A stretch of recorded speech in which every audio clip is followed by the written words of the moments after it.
Hola chicos, bienvenidos a mi segundo video de mi audiolibro, la lectura del libro El extranjero de Albert Camus. Hoy vamos a, yo voy a leer, ustedes van a escuchar los capítulos 5 al 8 y espero que les guste. Ya saben mi nombre, soy Daniela Velázquez Salvador, Dani Velázquez para los amigos, del Colegio de Bachilleres 10 y del grupo 605. Y espero que disfruten la lectura. Y vamos allá. Capítulo 5.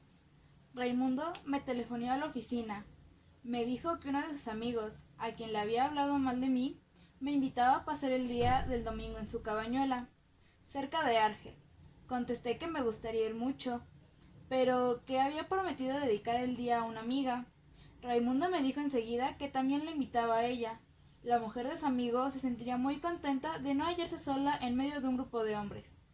Quise cortar enseguida, porque sé que al patrón no le gusta que nos telefoneen de fuera, pero Raimundo me pidió que esperase, y me dijo que hubiera podido transmitirme la invitación por la noche, pero que quería advertirme de otra cosa. Había seguido todo el día por un grupo de árabes, entre los cuales se encontraba el hermano de su antiguo amante. Si lo ves cerca de casa, avísame. Dije que quedaba convenido. Poco después, el patrón me hizo llamar, y en el primer momento me sentí molesto porque pensé que iba a decirme que telefonaría menos y trabajara más, pero no era nada de eso. Me declaró que iba a hablarme de un proyecto todavía muy vago. Quería solamente tener mi opinión sobre el asunto. Tenía la intención de instalar una oficina en París, que trataría directamente en esa plaza sus asuntos con las grandes compañías, y quería saber si estaría dispuesto a ir. Ello me permitiría vivir en París y también viajar una parte del año. Usted es joven, y me parece que es una idea que debe de gustarle. Dije que sí, pero que en el fondo me era indiferente. Me preguntó entonces si no me interesaba un cambio de vida. Respondí que nunca se cambia de vida, que en todo caso todas valían igual, y que la mía aquí no me disgustaba en absoluto. Se mostró descontento. Me dijo que siempre respondía con evasivas, que no tenía ambición y que eso era desastroso en los negocios. Volví a mi trabajo. Hubiera preferido no desagradarle, pero no veía razón para cambiar de vida. Pensándolo bien, no me sentía desgraciado. Cuando era estudiante había tenido muchas ambiciones de ese género, pero cuando debía abandonar los estudios comprendí muy rápidamente que no tenía importancia real. María vino a buscarme por la tarde y me preguntó si quería casarme con ella. Dije que me era indiferente y que podíamos hacerlo si lo quería. Entonces quise saber si la amaba. Contesté como yo lo había hecho otra vez, que no le significaba nada, pero que sin duda no la amaba. ¿Por qué entonces casarte conmigo? Dijo. Le expliqué que no tenía ninguna importancia y que si lo deseaba podíamos casarnos. Por otra parte, era ella quien lo pedía, y yo no me contentaba con decir que sí. Observó entonces que el matrimonio era una cosa grave. Respondí, no. Calló un momento y me miró en silencio. Luego volvió a hablar. Quería saber simplemente si habría aceptado la misma proposición hecha por otra mujer a la que estuviera ligado de la misma manera. Dije, naturalmente. Se preguntó entonces a sí misma si me quería, y yo no podía saber nada sobre este punto. Tras otro momento de silencio murmuró que yo era extraño, que sin duda me amaba por eso mismo, pero que quizás un día le repugnaría por las mismas razones. Como cayera sin tener nada que agregar, me tomó sorrido del brazo y declaró que quería casarse conmigo. Respondí que lo haríamos cuando quisiera. Le hablé entonces de la proposición del patrón, y María me dijo que le gustaría conocer París. Le dije que había vivido allí en otro tiempo, y me preguntó cómo era. Le dije, es sucio, hay palomas y patios oscuros, la gente tiene la piel blanca. Luego caminamos y cruzamos la ciudad por las calles importantes. Las mujeres estaban hermosas y pregunté a María si lo notaba. Me dijo que sí y que me comprendía. Luego no hablamos más. Quería, sin embargo, que se quedara conmigo y le dije que podíamos cenar juntos en el restaurante de Celeste. A ella le agradaba mucho pero tenía que hacer. Estábamos cerca de mi casa y le dije adiós. Me miró. ¿No quieres saber qué tengo que hacer? Quería de veras saberlo, pero no había pensado en ello, y era lo que parecía reprocharme. Se echó a reír ante mi aspecto cohibido y se acercó con todo el cuerpo para ofrecerme la boca. Cené en el restaurante de Celeste. Había comenzado a comer cuando entró una extraña mujercita que me preguntó si podía sentarse a mi mesa. Naturalmente que podía. Tenía además bruscos y ojos brillantes en una pequeña cara de manzana. Se quitó la chaqueta, se sentó y consultó febrilmente la lista. Llamó a Celeste y pidió inmediatamente todos los platos con una voz a la precisa y precipitada. Mientras esperaba los entremeses, abrió el bolso, sacó un cuadernito de papel y un lápiz. Calculó de antemano la cuenta. Luego extrajo de su bolsillo la suma exacta, aumentada con la propina, y la puso delante de sí. En ese momento le trajeron los entremeses, que devoró a toda velocidad. Mientras esperaba el plato siguiente, sacó además del bolso un lápiz azul y una revista que publicaba los programas radiofónicos de cada semana. Con mucho cuidado, señaló una por una casi todas las audiciones. Como la revista tenía una docena de páginas, continuó minuciosamente ese trabajo durante toda la comida. Yo había terminado ya, y ella seguía señalando con la misma aplicación. Luego se levantó, se volvió a poner la chaqueta con los mismos movimientos precisos de autómata y se marchó. Como no tenía nada que hacer, salí también y la seguí un momento. Se había colocado en el cordón de la acera y con rapidez y seguridad increíbles seguía su camino sin desviarse ni volverse. Acabé por perderla de vista y volver sobre mis pasos. Me pareció una mujer extraña, pero la olvidé bastante pronto. Encontré al viejo Salamano en el umbral de mi puerta. Le hice entrar y me enteró de que su perro estaba perdido, puesto que no se hallaba en la perrera. Los empleados le habían dicho que quizás lo hubieran aplastado. Había preguntado si no era posible que en las comisarías lo supiesen. Se le había respondido que no se llevaba cuenta de tales cosas, porque ocurrían todos los días.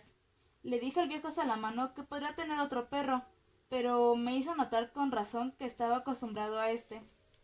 Yo estaba acurrucado en mi cama, y Salamano se había sentado en una silla delante de la mesa. Estaba enfrente de mí, y apoyaba las dos manos en las rodillas. Tenía puesto el viejo sombrero, mascullaba frases incompletas bajo el bigote amarillento. Me fastidiaba un poco, pero no tenía nada que hacer y no tenía sueño. Por decirle algo, le interrogué sobre el perro. Me dijo que lo tenía desde la muerte de su mujer. Se había casado bastante tarde. En su juventud tuvo intención de dedicarse al teatro. En el regimiento representaba en las zarzuelas militares, pero había entrado finalmente en los ferrocarriles, y no lo lamentaba, porque ahora tiene un pequeño retiro. No había sido feliz con su mujer, pero en conjunto se había acostumbrado a ella. Cuando murió se había sentido muy solo, entonces había pedido un perro a un camarada del taller, y había recibido aquel, apenas recién nacido. Había tenido que alimentarlo con mamadera, pero como un perro vive menos que un hombre, habían concluido por ser viejos al mismo tiempo. Tenía mal carácter, me dijo Salamano. De vez en cuando nos tomábamos del pico, pero a pesar de todo era un buen perro. Dije que era de buena raza y Salamano se mostró satisfecho. Y eso, agregó, que usted no lo conoció antes de la enfermedad. El pelo era lo mejor que tenía.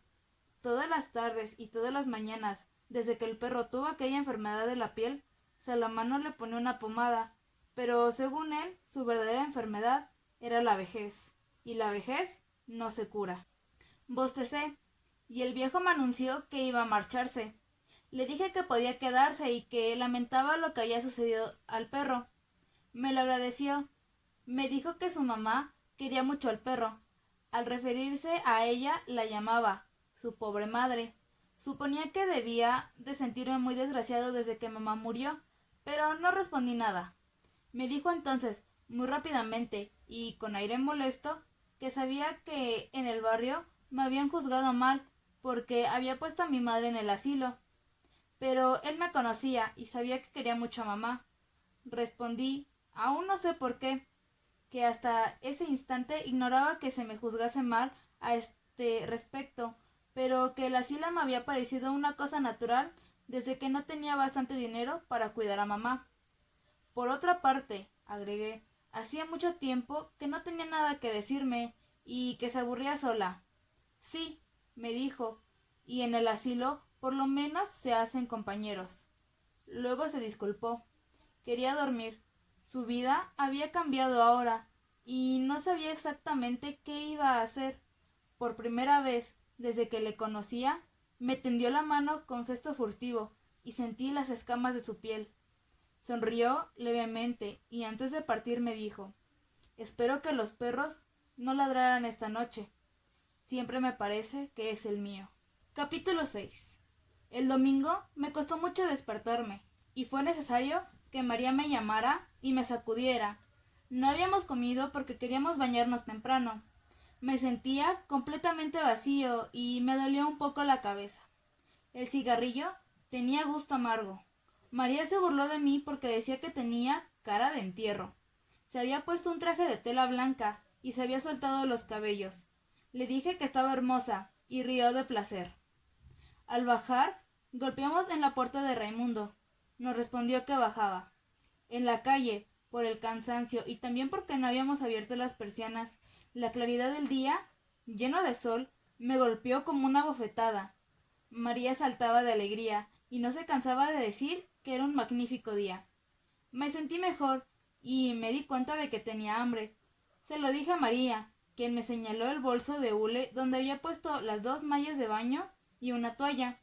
Teníamos que esperar y oímos cómo Raimundo cerraba la puerta. Llevaba pantalones azules y camisa blanca de manga corta, pero se había puesto sombrero de paja, lo que hizo reír a María, y sus antebrazos eran muy blancos debajo del vello oscuro. Yo estaba un poco repugnado. Silbaba al bajar y parecía muy contento.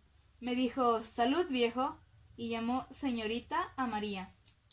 La víspera habíamos ido a la comisaría y yo había atestiguado que la muchacha había engañado a Raimundo. No le costó a este más que una advertencia. No comprobaron mi afirmación. Delante de la puerta hablamos con Raimundo. Luego resolvimos tomar el autobús. La playa no estaba muy lejos, pero así iríamos más rápidamente. Raimundo creía que su amigo se alegraría al vernos llegar temprano. Íbamos a partir, cuando Raimundo de golpe me hizo una señal para que mirara enfrente. Vi un grupo de árabes pegados contra el escaparate de la tabaquería. Nos miraban en silencio, pero a su modo, ni más ni menos que si fuéramos piedras o árboles secos. Raimundo me dijo que el segundo, a partir de la izquierda, era el individuo, y pareció preocupado. Sin embargo, agregó que la historia ya estaba concluida. María no comprendía muy bien y nos preguntó de qué se trataba. Le dije que eran unos árabes que odiaban a Raimundo. Quiso entonces que partiéramos enseguida.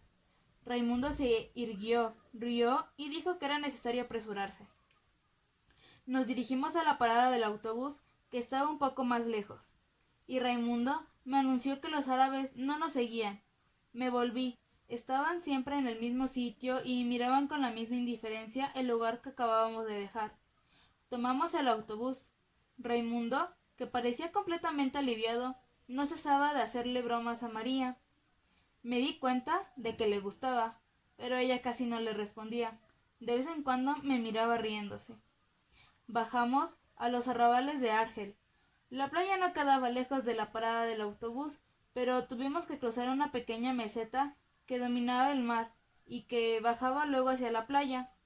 Estaba cubierta de piedras amarillentas y de asphodelos blanquísimos que se destacaban en el azul ya firme del cielo. María se entretenía en deshojar las flores, golpeándolas con el bolso de hule. Caminamos entre filas de pequeñas casitas de cercos verdes y blancos, algunas hundidas con sus corredores bajo de los tamarindos, otras desnudas en medio de las piedras. Desde antes de llegar al borde de la meseta podía verse el mar inmóvil, y más lejos, un cabo soñoliento y macizo en el agua clara. Un ligero ruido de motor se elevó hasta nosotros, en el aire calmó. Y vimos, muy lejos, un pequeño barco pescador que avanzaba imperceptiblemente por el mar deslumbrante. María recogió algunos liros de roca. Desde la pendiente que bajaba hacia el mar, vimos que había ya bañistas en la playa. El amigo de Raimundo vivía en una pequeña cabañuela de madera en el extremo de la playa. La casa estaba adosada a las rocas y el agua bañaba los pilares que la sostenían por el frente. Raimundo nos presentó. El amigo se llamaba Mason. Era un individuo grande, de cintura y espaldas macizas, con una mujercita regordeta y graciosa, de acento parisiense. Nos dijo enseguida que nos pusiéramos cómodos y que había peces fritos que había pescado esa misma mañana. Le dije cuánto me gustaba su casa. Me informó que pasaba allí los sábados, los domingos y todos los días de asueto. Me llevo muy bien con mi mujer, agregó. Precisamente su mujer se reía con María. Por primera vez, quizá, pensé verdaderamente en que iba a casarme. Mason quería bañarse, pero su mujer y Raimundo no querían ir. Bajamos los tres y María se arrojó inmediatamente al agua. Mason y yo esperamos un poco. Hablaba lentamente y noté que tenía la costumbre de completar todo lo que decía con un "y diré más", incluso cuando en el fondo no agregaba nada de sentido a la frase. A propósito de María me dijo: es deslumbrante y, diré más, encantadora. No presté más atención a ese tic porque estaba ocupado en gozar el bienestar que me producía el sol. La arena comenzaba a calentar bajo los pies. Contuve aún el deseo de entrar en el agua, pero concluí por decir a Mason: ¿vamos? Me zambullí. Él entró en el agua lentamente y se sumergió cuando perdió pie. Nadaba bastante mal, de manera que le dejé para reunirme con María. El agua estaba fría y me gustaba nadar. Nos alejamos con María y nos sentimos unidos en nuestros movimientos y en nuestra satisfacción. Hicimos la plancha mar adentro y sobre mi rostro. Vuelto hacia el cielo, el sol secaba los últimos velos de agua que me corrían hacia la boca.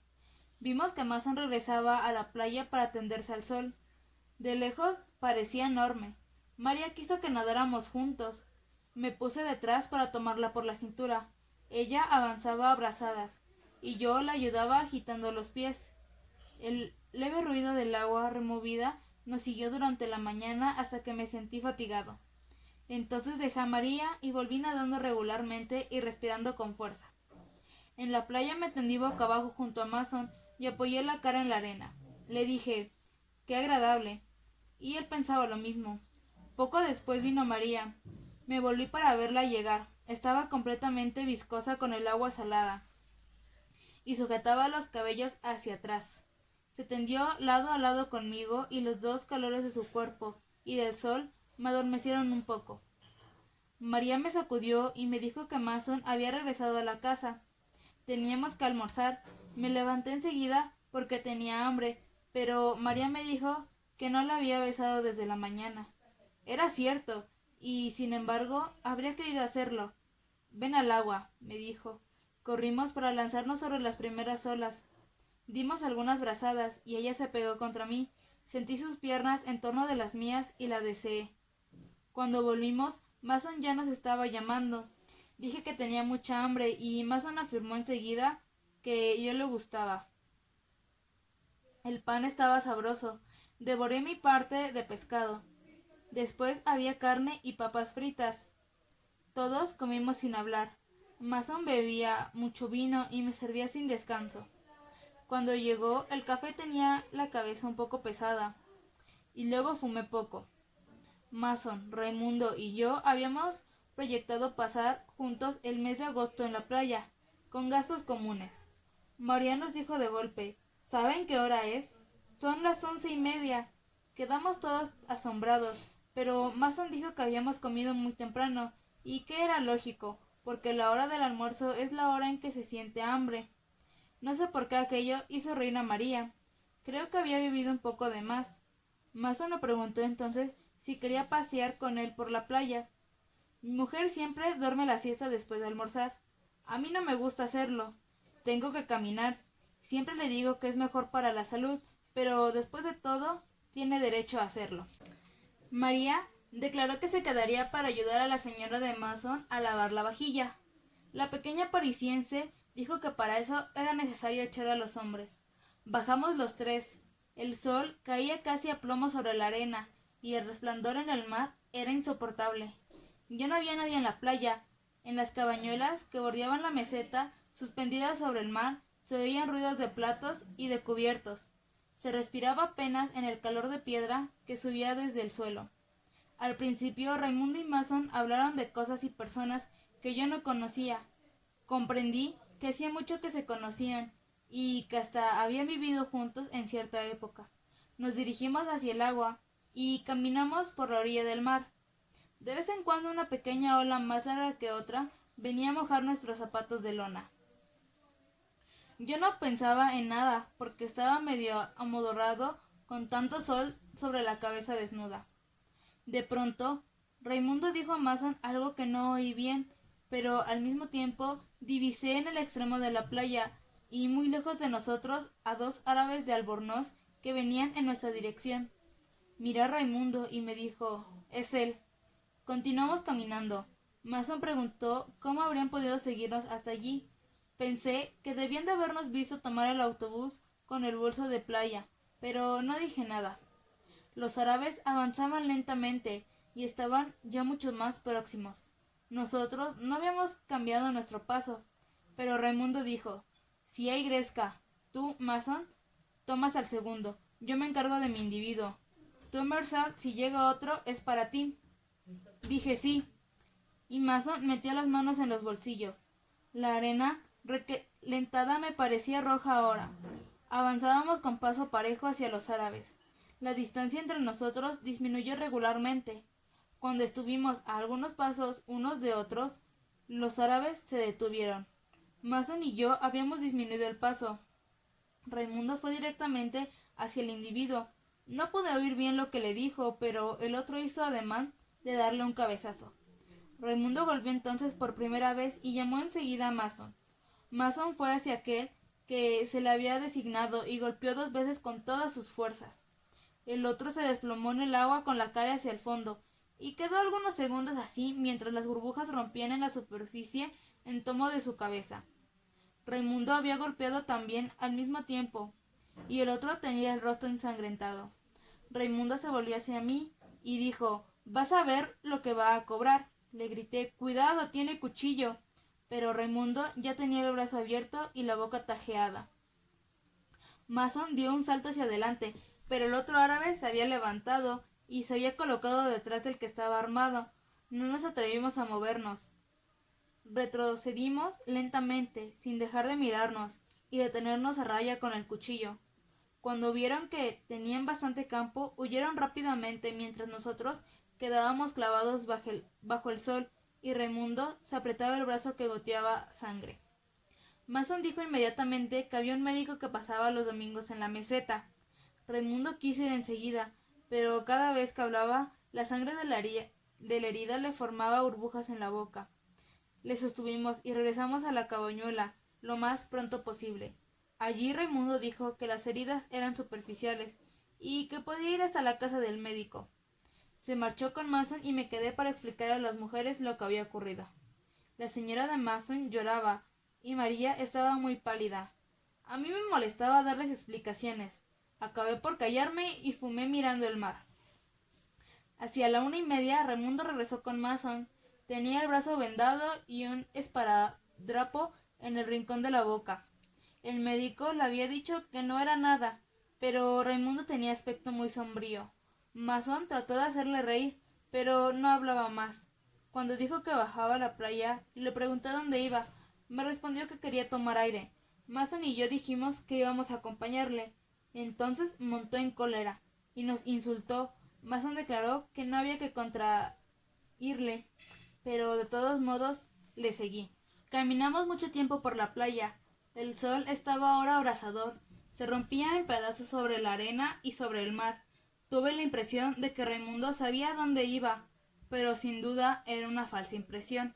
En el extremo de la playa llegamos al fin a un pequeño manantial que corría por la arena hacia el mar detrás de una gran roca. Allí encontramos a los dos árabes. Estaban acostados con los grasientos alborcones.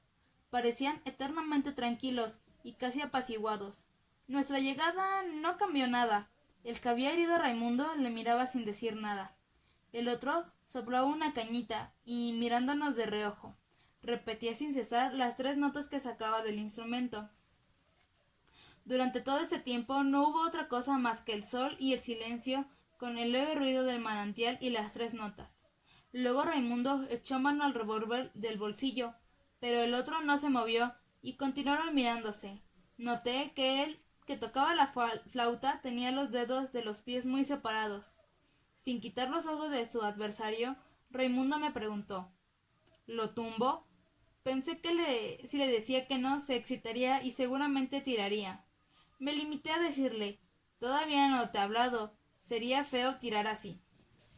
En medio del silencio y del calor se oyó aún el leve ruido del agua y de la flauta. Luego Raimundo dijo: entonces voy a insultarlo, y cuando conteste lo tumbaré.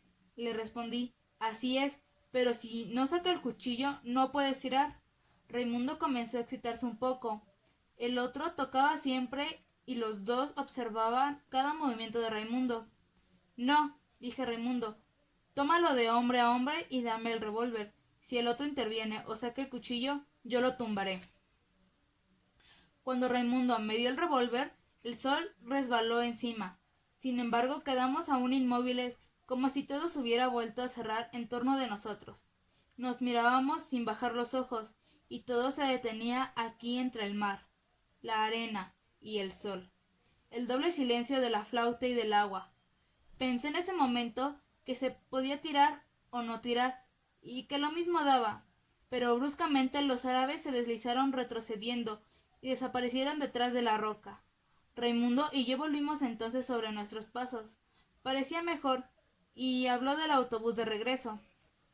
Le acompañé hasta la cabañuela, y mientras trepaba por la escalera de madera, quedé delante del primer peldaño con la cabeza resonante del sol, desanimado ante el esfuerzo que era necesario hacer para subir al piso de madera y hablar otra vez con las mujeres. Pero el calor era tal que me resultaba penoso también permanecer inmóvil bajo las enceguecedoras lluvias que caía del sol. Quedar ahí o partir, lo mismo daba. Al cabo de un momento volví hacia la playa y me puse a caminar. Persistía el mismo resplandor rojo. Sobre la arena el mar jadeaba con la respiración rápida y ahogada de las olas pequeñas. Caminaba lentamente hacia las rocas y sentía que la frente se me hinchaba bajo el sol. Todo aquel calor pesaba sobre mí y se oponía a mi avance, y cada vez que sentía el poderoso soplo cálido sobre el rostro, apretaba los dientes, cerraba los puños en los bolsillos del pantalón, me ponía tenso todo entero para vencer al sol y a la opaca embriaguez que se derramaba sobre mí. Las mandíbulas se me crispaban ante cada espada de luz surgida de la arena, de la cochilla blanqueada o del fragmento de vidrio. Caminé largo tiempo. Veía desde lejos la pequeña masa oscura de la roca, rodeada de un halo deslumbrante por la luz y el polvo del mar. Pensaba en el fresco manantial que nacía detrás de las rocas. Tenía deseos de oír de nuevo el murmullo del agua, deseos de huir del sol, del esfuerzo y de los llantos de mujer, deseos, en fin, de alcanzar la sombra y su reposo. Pero cuando estuve más cerca, vi que el individuo de Raimundo había vuelto. Estaba solo. Reposaba sobre la espalda, con las manos bajo la nuca, la frente en la sombra de la roca, todo el cuerpo al sol. El albornoz humeaba en el calor. Quedé un poco sorprendido. Para mí era un asunto concluido y había llegado allí sin pensarlo. No bien me vio. Se incorporó un poco y puso la mano en el bolsillo. Yo, naturalmente, empuñé el revólver de Raimundo en mi chaqueta. Entonces se dejó caer de nuevo hacia atrás, pero sin retirar la mano del bolsillo. Estaba bastante lejos de él, a una decena de metros. Adivinaba su mirada por instantes entre los párpados entornados, pero más a menudo su imagen danzaba delante de mis ojos en el aire inflamado. El ruido de las olas parecía aún más perezoso, más inmóvil que a mediodía.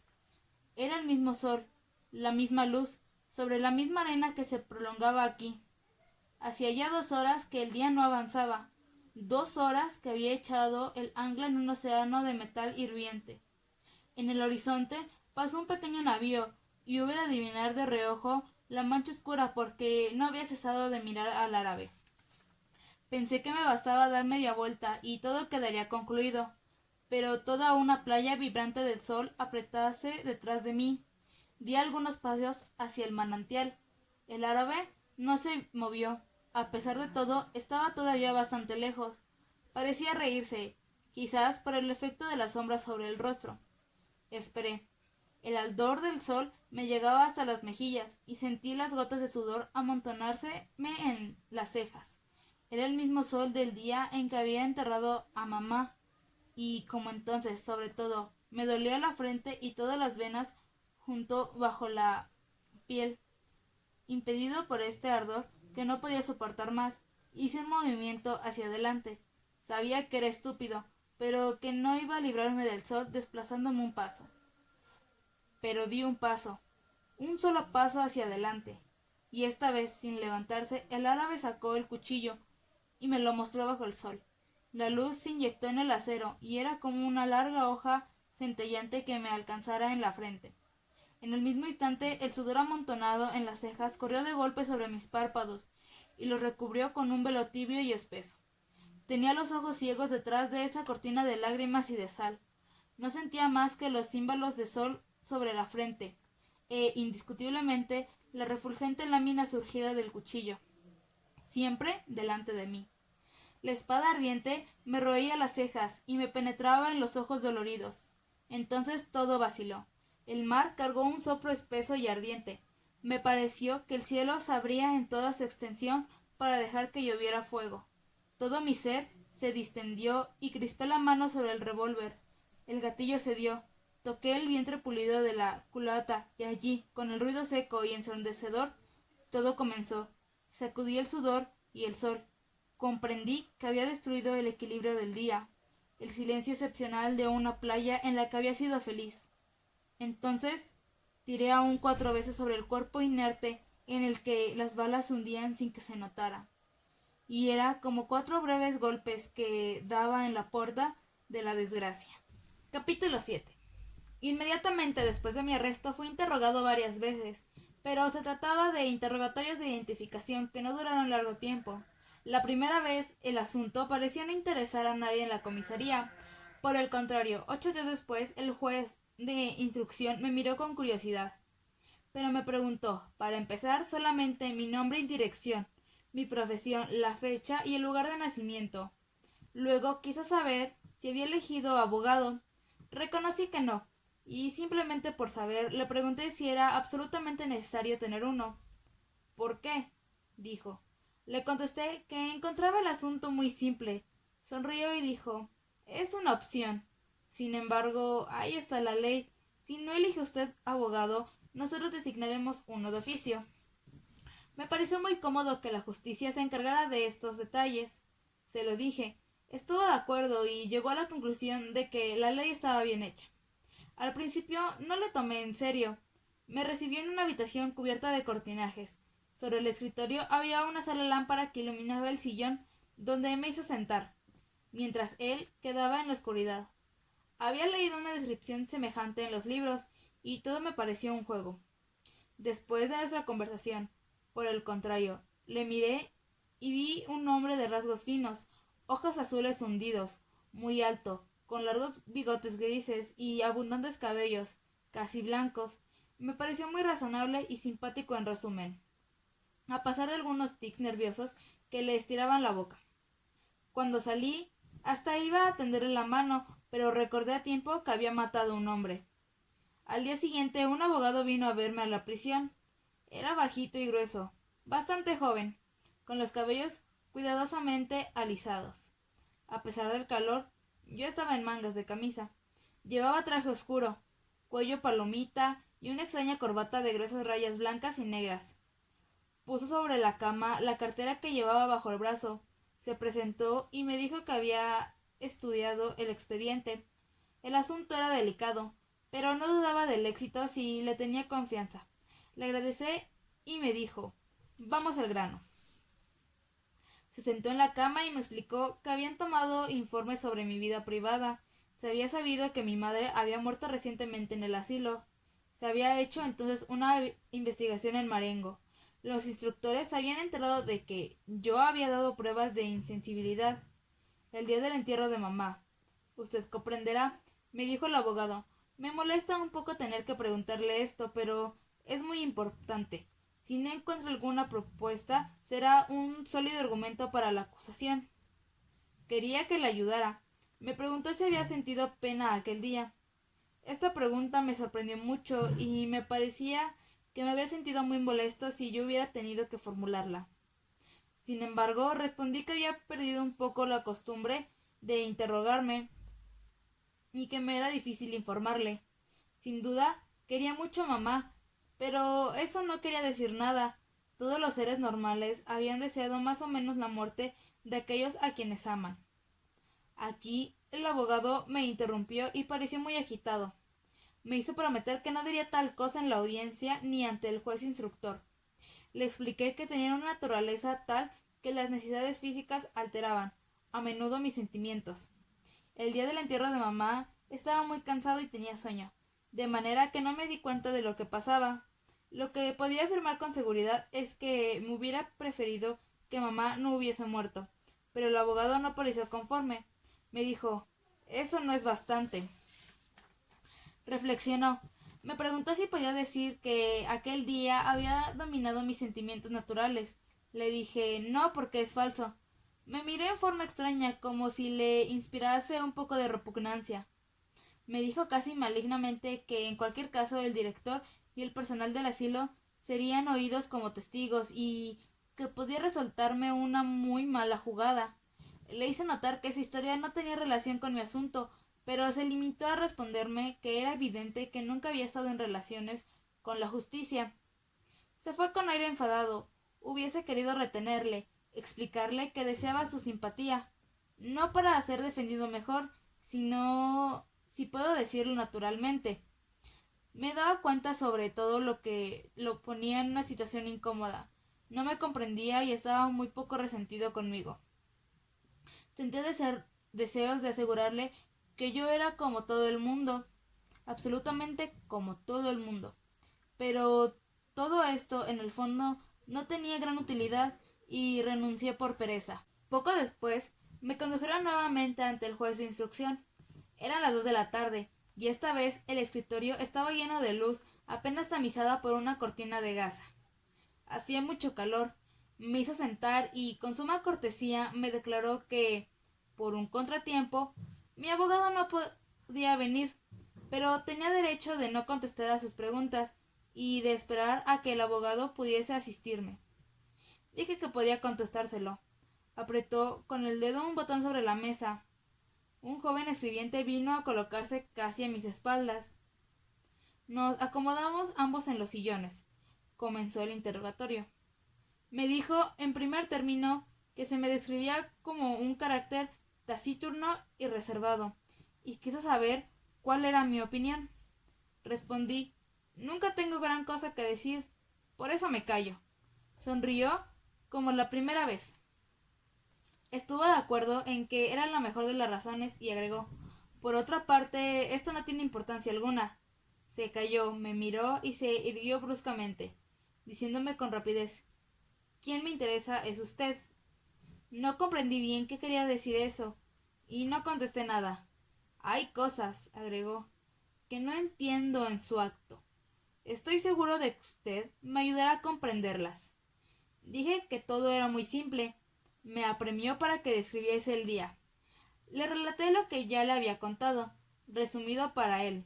Raimundo, la playa, el baño, la reyerta, otra vez la playa, el pequeño manantial, el sol y los 5 disparos del revólver. A cada frase decía bien, bien. Cuando llegué al cuerpo tendido, aprobó diciendo bueno. Me sentía cansado de tener que repetir la misma historia y me parecía que nunca había hablado tanto. Después de un silencio se levantó y me dijo que quería ayudarme, que yo le interesaba y que, con la ayuda de Dios, haría algo por mí. Pero antes quería hacerme aún algunas preguntas. Sin transición me preguntó si quería a mamá. Dije sí, como todo el mundo. Y el escribiente, que hasta aquí escribía con regularidad en la máquina, debió de equivocarse la tecla, pues quedó confundido y tuvo que volver atrás, siempre sin lógica aparente. El juez me preguntó entonces si había disparado los 5 tiros de revólver uno tras otro. Reflexioné y precisé que había disparado primero una sola vez, y después de algunos segundos los otros 4 disparos. Porque espero, usted entre el primero y el segundo disparo, dijo entonces. De nuevo revivió en mí la playa roja y sentí en la frente el ardor del sol, pero esta vez no contesté nada. Durante todo el silencio que siguió, el juez pareció agitarse. Se sentó, se revolvió el pelo con las manos, apoyó los codos en el escritorio y con extraña expresión se inclinó hacia mí. ¿Por qué? ¿Por qué le disparó usted contra un cuerpo caído? Tampoco a esto supe responder. El juez se pasó las manos por la frente y repitió la pregunta con un poco alterada. ¿Por qué? Es preciso que usted me lo diga. ¿Por qué? Yo seguía callado. Bruscamente se levantó, se dirigió a grandes pasos hacia un extremo del despacho y abrió el cajón de un archivo. Extrajo de él un crucifijo de plata que blandió volviendo hacia mí. Y con voz enteramente cambiada, casi trémula, gritó: ¿Conoce usted a este? Dije sí, naturalmente. Entonces me dijo muy deprisa y de un modo apasionado que él creía en Dios y que estaba convencido de que ningún hombre era tan culpable como para que Dios no lo perdonase, pero que para eso era necesario que el hombre, por su arrepentimiento, se volviese como un niño cuya alma está vacía y dispuesta a aceptarlo todo. Se había inclinado con todo el cuerpo sobre la mesa, agitaba el crucifijo casi sobre de mí. A decir verdad, yo había seguido muy mal su razonamiento, ante todo porque tenía calor, porque unos moscardones se posaban en mi cara y también porque me atemorizaba un poco. Me daba cuenta al mismo tiempo de que era ridículo porque yo era el criminal, después de todo. Sin embargo, continuó. Comprendí más o menos que, en su opinión, yo había más que un punto oscuro en mi confesión. Era el hecho de haber esperado para tirar el segundo disparo del revólver. El resto estaba muy bien, pero él no comprendía por qué había esperado. Iba a decirle que hacía mal en obstinarse. El último punto no tenía tanta importancia, pero me interrumpió y me exhortó por última vez, irguiéndose entero y preguntándome si creía en Dios. Contesté que no. Se sentó indignado. Me dijo que era imposible, que todos los hombres creían en Dios, aun aquellos que le volvían la espalda. Tal vez era su convicción, y si alguna vez llegara a dudar, la vida no tenía sentido. ¿Quiere usted, exclamó, que mi vida carezca de sentido? Según mi opinión, aquello no me concernaría y se lo dije. Entonces me puse el Cristo bajo los ojos, sobre la mesa, y gritó en forma irrazonable: Yo soy cristiano, pido a éste el perdón de tus pecados. ¿Cómo puedes no creer que ha sufrido por ti? Me di perfecta cuenta de que me tuteaba, pero también estaba harto. Cada vez hacía más y más calor. Como siempre, me siento deseos de liberarme de alguien a quien apenas escucho. Puse cara de aprobación. Con gran sorpresa mía, exclamó triunfante: ¿Ves? ¿Ves? Decía: ¿no es cierto que crees y que vas a confiarte en él? Evidentemente dije no. Una vez más, se dejó caer en el sillón. Parecía muy fatigado. Quedó un momento silencioso, mientras la máquina, que no había cesado de seguir el diálogo, prolongaba todavía las últimas frases. Enseguida me miró atentamente y, con un poco de tristeza, murmuró: Nunca he visto un alma tan endurecida como la suya. Los criminales que han comparecido delante de mí han llorado siempre ante esta imagen de dolor. Iba a responder que eso sucedía justamente porque se trataba de criminales, pero pensé que yo también era criminal. Era una idea a la que no podía acostumbrarme. Entonces el juez se levantó como si quisiera indicarme que el interrogatorio había terminado.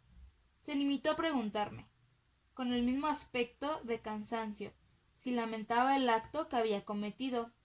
Reflexioné y dije que, más que pena verdadera, sentía cierto aburrimiento. Tuve la impresión de que no me comprendía, pero aquel día las cosas no fueron más lejos.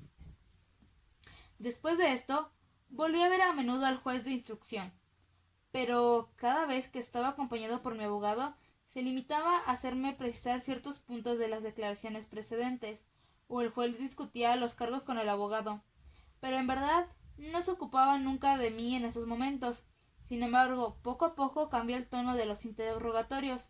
Parecía que el juez no se interesaba más por mí y que había archivado el caso, en cierto modo. No, no me habló más de Dios y no lo volví a ver más con esa excitación del primer día. Las entrevistas se hicieron más cordiales, algunas preguntas, un poco de conversación con el abogado y los interrogatorios concluían. El asunto seguía en curso, según la propia expresión del juez. Algunas veces, también, cuando la conversación era de orden general, me mezclaban en ella. Comenzaba a respirar. Nadie en esos momentos se mostraba malo conmigo. Todo era tan natural, tan bien arreglado y tan sobriamente representado que tenía la ridícula impresión de formar parte de la familia. Y al cabo de los 11 meses que duró mi instrucción, puedo decir que estaba casi asombrado de que mis únicos regocijos hubieran sido los raros momentos en los que el juez me acompañaba hasta la puerta del despacho, palmeándome el hombro y diciéndome con aire cordial: «Basta por hoy, señor Anticristo». Entonces me ponía nuevamente en manos de los gendarmes. Capítulo 8. Hay cosas de las que nunca me ha gustado hablar. Cuando entré a la cárcel, comprendí al cabo de algunos días que no me gustaría hablar de esta parte de mi vida. Más tarde dejé de darle importancia a estas repugnancias. En realidad, yo no estaba realmente en la cárcel los primeros días. Esperaba vagamente algún nuevo acontecimiento. Todo comenzó después de la primera y única visita de María, desde el día en que recibí su carta. Me decía que no le permitirían venir más porque no era mi mujer. Desde ese día sentí que la celda era mi casa y que mi vida se detenía allí. El día de mi arresto me encerraron al principio en una habitación donde había varios detenidos, la mayor parte árabes. Al verme se rieron. Luego me preguntaron qué había hecho. Dije que había matado a un árabe y quedaron silenciosos. Pero un momento después cayó la noche. Me explicaron cómo había que arreglar la estera en la que debía de acostarme. Arrollando uno de los extremos podía hacerse una almohada. Toda la noche me corrieron las chinches en la cara. Algunos días después me aislaron en una celda en la que dormía sobre una tabla de madera.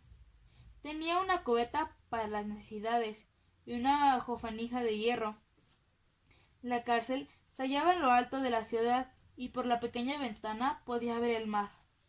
Un día en que estaba aferrado a los barrotes con el rostro extendido hacia la luz, entró un guardián y me dijo que tenía una visita. Se me ocurrió que sería María, y era ella. Para ir al locutorio seguí por un largo pasillo, luego una escalera, y para terminar otro pasillo. Entré en una gran habitación iluminada por una amplia abertura. La sala estaba dividida en tres partes por dos altas rejas que la cortaban a lo largo. Entre las dos rejas había un espacio de 8 a 10 metros que separaba a los visitantes de los presos. Vi a María enfrente de mí, con el vestido a rayas y el rostro tostado. De mi lado había una docena de detenidos, árabes la mayor parte. María estaba rodeada de moras y se encontraba entre dos visitantes, una viejecita de labios apretados, vestida de negro, y una mujer gorda en cabeza, que hablaba muy alto y gesticulaba. Debido a la distancia que había entre las rejas, los visitantes y los presos se veían obligados a hablar muy alto. Cuando entré, el ruido de las voces que rebotaba contra las grandes paredes desnudas de la sala, y la cruda luz que bajaba desde el cielo sobre los vidrios y brotaba en la sala, me causaron una especie de aturdimiento. Mi celda era más tranquila y más oscura. Necesité algunos segundos para adaptarme. Sin embargo, concluí por ver cada rostro con nitidez, destacando a plena luz. Observé que un guardián estaba sentado en el extremo del pasillo entre las dos rejas. La mayor parte de los presos árabes, así como sus familias, estaban en cuclillas frente a frente, pero no gritaban. A pesar del tumulto, lograban entenderse, hablando muy bajo. El murmullo sordo surgió desde abajo, formaba un bajo continuo a las conversaciones que se entrecruzaban por sobre las cabezas. Observé todo rápidamente y avancé hacia María. Pegada ya a la reja, me sonreía con todo el alma. La encontré muy bella, pero no supe decírselo. ¿Qué tal? Me dijo muy alto. ¿Qué tal? ¿Ya lo ves? ¿Estás bien? ¿Tienes todo lo que precisas? Sí, todo. Nos callamos y María seguía sonriendo. La mujer gorda aullaba a mi vecino. Sin duda, el mando, un sujeto alto, rubio, de mirada franca, era la continuación de una conversación ya comenzada. Juana no quiso tomarlo. Gritaba a voz en cuello. Sí, sí, decía el hombre. Le dije al salir que volvieras a llevártelo, pero no quiso tomarlo. María me gritó por su parte que Raimundo me mandaba saludos. Dije gracias, pero mi voz quedó tapada por el vecino que preguntó si estaba bien. Su mujer rió y dijo que nunca había sentido mejor. El vecino de la izquierda, un jovenzuelo de manos finas, no decía nada. Noté que estaba frente a la viejecita y que ambos me miraban con intensidad, pero no tuve tiempo de observarlos más porque María me gritó que era necesario tener esperanzas. Dije sí, al mismo tiempo la miraba y tenía deseos de oprimirle el hombro por encima del vestido. Tenía deseos de tocar la tela fina, pues no sabía qué otra cosa podía esperar, pero sin duda era lo que María quería decir porque seguía sonriendo. Yo no veía más que el brillo de sus dientes y los pequeños pliegues en sus ojos. Gritó de nuevo «Saldrás y nos casaremos». Respondí «¿Lo crees?». Pero lo dijo sobre todo por decir algo. Dijo entonces rápidamente y siempre muy alto que sí, que saldría libre y que volveríamos a bañarnos. Pero la otra mujer aullaba por su lado y decía que había dejado un canasto en la portería. Enumeraba todo lo que había puesto en él. Habría que verificarlo, pues todo costaba caro. El otro vecino y su madre seguían mirándose. El murmullo de los árabes continuaba por debajo de nosotros. Afuera la luz pareció hincharse contra la ventana. Se derramó sobre todos los rostros como un jugo fresco. Me sentí muy poco enfermo y hubiese querido irme. El ruido me hacía daño, pero por otro lado quería aprovechar aún más la presencia de María. No sé cuánto tiempo pasó. María me habló de su trabajo y no cesaba de sonreír. Se cruzaban los murmullos, los gritos y las conversaciones. El único islote de silencio estaba a mi lado, en el muchacho y la anciana que se miraban. Poco a poco los árabes fueron llevados. No bien salió el primero, casi todo el mundo cayó. La viejecita se aproximó a los barrotes y al mismo tiempo un guardián hizo la señal al hijo. Dijo «Hasta pronto, mamá», y ella pasó la mano entre dos barrotes para hacerle un saludo lento y prolongado. La viejecita se fue mientras un hombre entraba y ocupaba el lugar con el sombrero en la mano. Se introdujo otro preso y hablaron con animación, pero a media voz porque la habitación había vuelto a quedar silenciosa. Vinieron a buscar al vecino de la derecha y su mujer le dijo sin bajar el tono, como si no hubiese notado que ya no era necesario gritar. «Cuídate y fíjate en lo que haces». Luego me llegó el turno. María hizo ademán de besarme. Me volví antes de salir. Permanecí inmóvil, con el rostro apretado contra la reja, con la misma sonrisa abierta y crispada. Poco después me escribió y a partir de ese momento comenzaron las cosas de las que nunca me había gustado hablar. De todos modos, no debe de exagerar nada y para mí resultó más fácil que para otros. Al principio de la detención, lo más duro fue que tenía pensamientos de hombre libre. Por ejemplo, sentía deseos de estar en una playa y de bajar hacia el mar, al imaginar el ruido de las primeras olas bajo las plantas de los pies, la entrada del cuerpo en el agua y el alivio que encontraba. Sentía de golpe cuando se habían escuchado los muros de la prisión, pero esto duró algunos meses. Después no tuve sino pensamientos de presidiario. Esperaba el paseo cotidiano que daba por el patio o la visita del abogado. Disponía muy bien el resto del tiempo. Pese a menudo entonces que si me hubiese hecho vivir en el tronco de un árbol seco sin otra ocupación que la de mirar la flor del cielo sobre la cabeza, me habría acostumbrado poco a poco.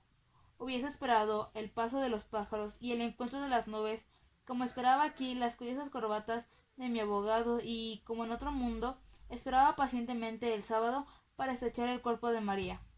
Después de todo, pensándolo bien, no estaba en un árbol seco, había otros más desgraciados que yo. Por otra parte, mamá tenía la idea, y la repetía a menudo, de que uno acaba por acostumbrarse a todo. En cuanto a lo demás, en general no iba tan lejos. Los primeros meses fueron duros, pero precisamente el esfuerzo que debía hacer ayudaba a pasarlos. Por ejemplo, estaba atormentado por el deseo de una mujer. Era natural. Yo era joven. No pensaba nunca en María particularmente, pero pensaba de tal manera en una mujer, en las mujeres, en todas las que había conocido, en todas las circunstancias en las que me había amado, que la celda se llenaba con todos sus rostros y se poblaba con mis deseos. En cierto sentido, esto me desequilibraba, pero en otro mataba el tiempo. Había concluido por ganar la simpatía del guardián jefe que acompañaba al mozo de la cocina y a la hora de las comidas. Él fue quien primero me habló de mujeres. Me dijo que era la primera cosa de la que se quejaban los otros. Le dije que yo era como ellos y que encontraba injusto ese tratamiento. Pero, dijo, precisamente para eso los ponen a ustedes en la cárcel. ¿Cómo para eso? Pues sí, la libertad es eso. Se les priva de la libertad. Nunca había pensado en ello, asentí. Es verdad, le dije. Si no, ¿dónde estaría el castigo? Si usted comprende las cosas, los demás no, pero concluyen por satisfacerse por sí mismos. El guardián se marchó enseguida. Hubo también los cigarrillos. Cuando entré a la cárcel me quitaron el cinturón, los cordones de los zapatos, la corbata y todo lo que llevaba en los bolsillos, especialmente los cigarrillos. Una vez en la celda pedí que me los devolvieran, pero se me dijo que estaba prohibido. Los primeros días fueron muy duros. Quizás haya sido esto lo que más me abatió. Chupaba trozos de madera que arrancaba de la tabla de la cama. Soportaba durante todo el día una náusea perpetua. No comprendía por qué me privaban de aquello que no hacía mal a nadie. Más tarde comprendí que también formaba parte del castigo, pero ya me había acostumbrado a no fumar más, y este castigo había dejado de ser tal para mí. Fuera de estas molestias, no me sentía demasiado desgraciado. Una vez más todo el problema consistía en matar el tiempo. A partir del instante en que aprendí a recordar, concluí por no aburrirme en absoluto. Me ponía a veces a pensar en mi cuarto y con la imaginación salía de un rincón para volver detallando mentalmente todo lo que encontraba en el camino. Al principio lo hacía rápidamente, pero cada vez que volvía a empezar era un poco más largo. Recordaba cada mueble y cada uno, cada objeto que en él se encontraba, y de cada objeto, todos los días y de todos los detalles, una incrustación, una grieta o un borde gastado, los colores y las imperfecciones. Al mismo tiempo ensayaba no perder el hilo del inventario, hacer una enumeración completa. Es cierto que fue al cabo de algunas semanas, pero podía pasar horas nada más que enumerar lo que encontraba en mi cuarto. Así, cuanto más reflexionaba, más cosas desconocidas u olvidadas extraía de la memoria. Comprendí entonces que un hombre que no hubiera vivido más de un solo día podía vivir fácilmente 100 años en una cárcel. Tendría bastantes recuerdos para no aburrirse. En cierto sentido, era una ventaja. Excité también el sueño. Al principio dormía mal por la noche y nada durante el día. Poco a poco las noches fueron mejores y pude también dormir de día. Puedo decir que en los últimos meses dormía de 16 a 18 horas por día. Me quedaban por lo tanto 6 horas para matar con comida, las necesidades naturales, los recuerdos y la historia del checoslovaco. Entre el jerjón y la tabla de la cama había encontrado, en efecto, casi pegado al género, un viejo trozo de periódico, amarillento y transparente. Relataba un hecho policial cuyo comienzo faltaba, pero que había debido ocurrir en Checoslovaquia. Un hombre había partido de un pueblo checo para hacer fortuna. Al cabo de 25 años había regresado, rico, con su mujer y un hijo. La madre y una hermana dirigían un hotel en el pueblo natal. Para sorprenderlas, había dejado a la mujer y al hijo en otro establecimiento y había ido a casa de la madre, que no lo había reconocido cuando entró. Por broma, se le ocurrió tomar una habitación. Había mostrado el dinero. Durante la noche, la madre y la hermana la habían asesinado a martillazos para robarle, y habían arrojado el cuerpo al río. Por la mañana había venido la mujer y sin saberlo había revelado la identidad del viajero. La madre se había ahorcado. La hermana se arrojó a un pozo.